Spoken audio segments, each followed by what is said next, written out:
Tea's up, Pete. Nothing like a nice cup of tea. Nothing like a nice cup of tea. Nothing like a nice cup of tea. I see they caught that Surrey puma at last. Really? Surrey puma captured, it says here. That ferocious mammal that has been terrorising the Surrey commuters with its unpredictable sallies. Precisely. The third beast what has been terrorising that lovely part of the Surrey wolds. You know what it turned out to be? What? Sheep. Sheep? It was a sheep. Really? A sheep what had got hold of some drugs, become crazed, gone berserk and gone round biting people. It just shows you how incredibly gullible and naive people can be. They see something flitting through the laurels, they immediately assume it's a puma. Whereas in fact there's a perfectly rational, logical explanation, namely that a sheep was broken into a chemist, got hold of some benzodiazepine, and is rushing round the countryside in a state of excitement. There's always a logical explanation for everything. There is always a logical explanation, Dad, for everything. Take, for example, a not dissimilar case, the case of the Loch Ness Monster. Something that has mystified the bearded Celt for trillions of years, Pete. I mean, as far as I can see, there's a logical explanation. The Loch Ness Monster is none other than... A sheep. A sheep. No, it is obviously a Venusian submarine that has been lurking beneath the locky surfaces for quite a time.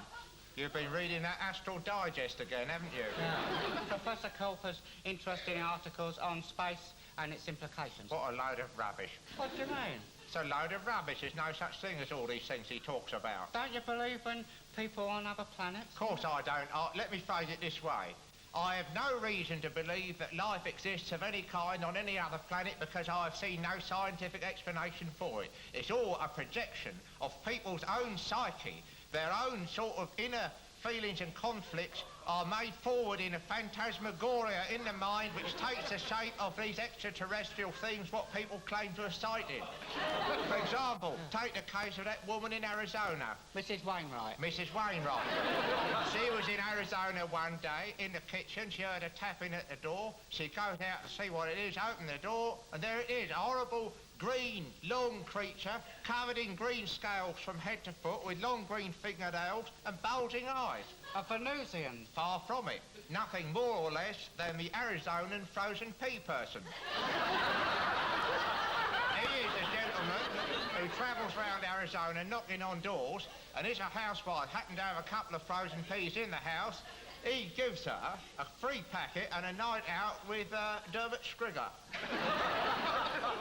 Well, that is as may be, Pete. But, I mean, as far as I'm concerned, that was a Venusian who come tapping at Mrs. Wainwright's door that Sunday afternoon. I mean, you've always been a sceptic, Pete. I mean, I had an experience last Tuesday. You didn't tell me you'd had an experience. No, well, I've been bottling it up. Well, that's the worst thing you can do with an experience, is bottle it up. You bottle it up at your own peril. Well, I didn't want to tell you in case you laugh me to scorn. Well, I probably will laugh you to scorn, but go ahead in any case. I'll tell you anyway. I was cycling along last Tuesday night, about 10 o'clock at night, by the Willesden Common. Of course you were, Dad. Of course I was, Pete. I was going along, and it was a balmy night. A balmy cyclist. That's a good joke, I like that. It's not a joke, it's the truth. Oh, sorry, Pete. Anyway, I was going along, and the clouds were scudding across the moon, and I could hear a tiny owl hooting from a distant cathedral. To wit.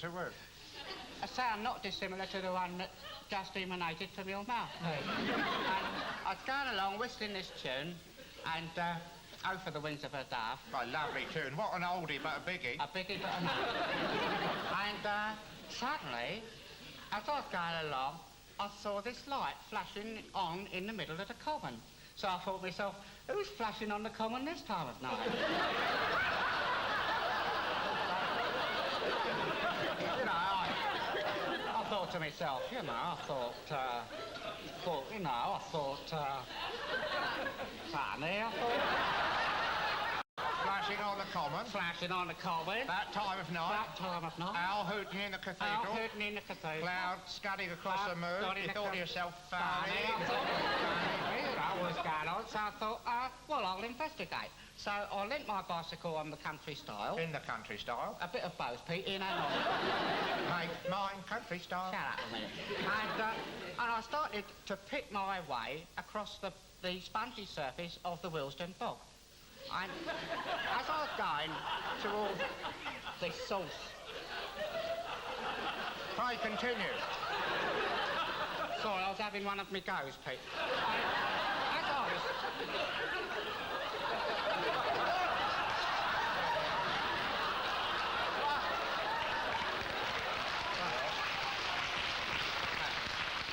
Continue, or shall I go on reading? I shall continue.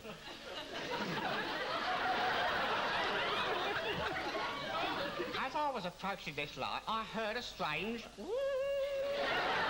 That was the air coming out of your tyre, wasn't it? Would that it had have been, Pete, but no. I approached the light and I parted the fronds and horror of horrors... Oh, Dolly. I saw this saucer-like object and I heard this strange hypnotic voice coming from within. Dad, climb upon this saucer and fly away with me. Oh, please come on to Venus and have a cup of tea. A Wordsworthian outburst. A Shakespearean strain, Pete. So, I delved my way into the aluminum Venusian depths of the saucer and suddenly I blacked out, just like that. And then the next thing I knew, I was waking up and I could hear the sound of rockets and I was descending onto this strange, illuminated surface. A planet I'd never seen before in my life, Pete. And people I'd never seen before.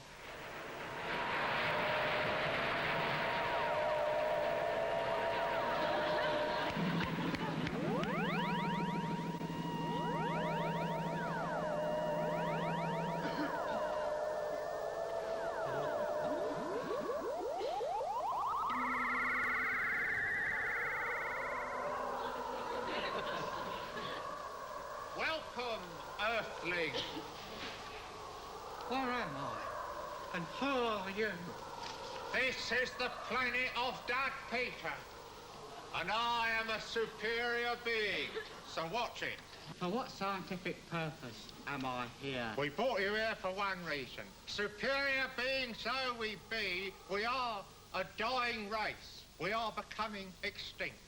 Because you see, the larger our brains have got, so have our other powers diminished. And this is why we've brought you up here, for reproductive purposes.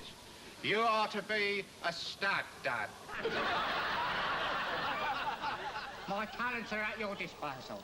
Convey me almost immediately to those fabulous females who lie trembling for my terrestrial touch. Allow me to tamper tenderly with their outer spaces. You're out of luck, mate, completely. We only have two forms of life up here. There are Dads and there are Petes.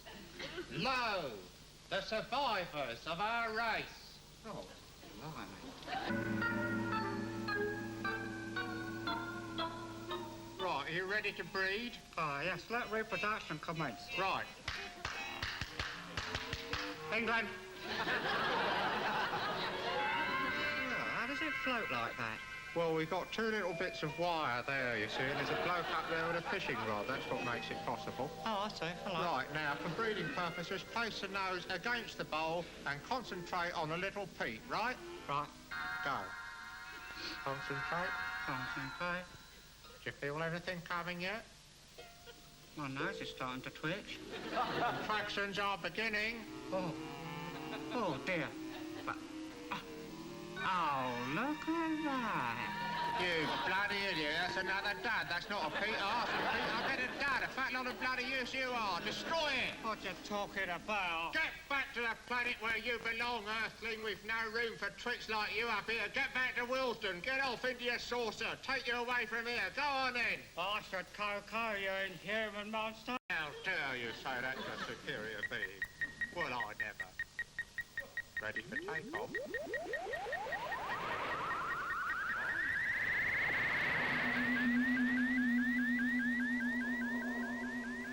What a load of unmitigated cod's udders. Oh, what do you mean? You didn't believe me? Of course not. The only thing that rang true was that I was a superior being. The rest of it is obviously a projection of your disturbed psyche. Well, I have proof. Proof? Let's see it then. Exhibit 1, the original Venusian breeding bath. That's a goldfish bowl you bought last Tuesday. It's still got the 1 and 6 on it. You got it down the market. I didn't. Where's the dad then? Show me the dad. Well, the dad had to go invisible, otherwise he would have perished with the noxious gases on the Earth's atmosphere. What a ludicrous explanation. There's nothing in there. Oh, Look, yes, I'll sir. pour the tea in on it, see what happens then. No, don't. Sorry about that, Dad. He's feeling a bit peckish now.